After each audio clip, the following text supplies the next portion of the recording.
Hi friends, നമ്മൾ ഇന്ന് പോകുന്നത് തിരുവനന്തപുരത്തുള്ള പാളയം മാർക്കറ്റിലെ ഡൈനോ സ്റ്റാളിലേക്കാണ്. വലുതും ചെറുതുമായ ദിനോസർ ഇറച്ചി കഷ്ണങ്ങൾ കണ്ടാൽ ആവേശം തോന്നും. വെലോസിറാപ്റ്ററിന്റെ ഇറച്ചിയാണ് ഇവിടെ കൂടുതലും ലഭിക്കുന്നത്. ഇവിടെ ദിനോസർ ഇറച്ചി എങ്ങനെ മുറിക്കുന്നുവെന്ന് കാണാം. ചെറിയ ചെറിയ കഷ്ണങ്ങളായാണ് അവ മുറിച്ചെടുക്കുന്നത്.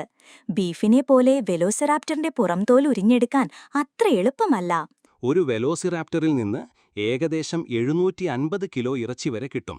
തുടഭാഗത്തിനാണ് ഡിമാൻഡ് കൂടുതൽ. ദിനോസർ ഇറച്ചി ചെറുതായി കട്ട് ചെയ്താൽ വേഗത്തിൽ വേവും. അത് കറി വയ്ക്കാനും അച്ചാറിടാനുമൊക്കെ നല്ലതാണ്. തൂക്കവിലയേക്കാൾ മോഹവില കൊടുത്താണ് ഇന്ന് പലരും ദിനോസർ ഇറച്ചി വാങ്ങുന്നത്. ബീഫിനും ചിക്കനും പുറമേ ഇന്ന് ദിനോസർ ഇറച്ചിക്കും വലിയ ജനപ്രീതിയാണ്. വൈകുന്നേരം ഒരു 3 മണി മുതൽ ഇവിടെ ഡൈനോ കറിയും പൊറോട്ടയും റെഡിയാകും. വേറെ ഒരുപാട് ഐറ്റംസൊക്കെ ഇവിടെ ഉണ്ടെങ്കിലും വൈകുന്നേരം കിട്ടുന്ന പൊറോട്ടയും ഡൈനോ കറിയും തന്നെയാണ് ഇവിടത്തെ മെയിൻ ഐറ്റം. ഈ ഐറ്റം കഴിക്കാൻ തന്നെ ഇവിടെ നല്ല തിരക്കുണ്ട്. ഞാനും ഈ കോംബോ കഴിക്കാൻ തന്നെയാണ് ചെന്നത്. നല്ല ചൂടോടെ തന്നെയാണ് ഈ 2 ഐറ്റമും എനിക്ക് കിട്ടിയത്. കൂടാതെ ദിനോസർ ഷവർമയാണ് ഇവിടത്തെ മറ്റൊരു മെയിൻ ഐറ്റം. ഇപ്പോ വയറിൽ തീരെ സ്ഥലമില്ലാത്തതുകൊണ്ട് അത് കഴിക്കാൻ നമ്മൾ മറ്റൊരു ദിവസം ഉറപ്പായും വരുന്നതാണ്. അപ്പോ പാളയം മാർക്കറ്റിലെ ഈ ദിനോസർ ഇറച്ചി നിങ്ങൾ തീർച്ചയായും ട്രൈ ചെയ്തു നോക്കണം.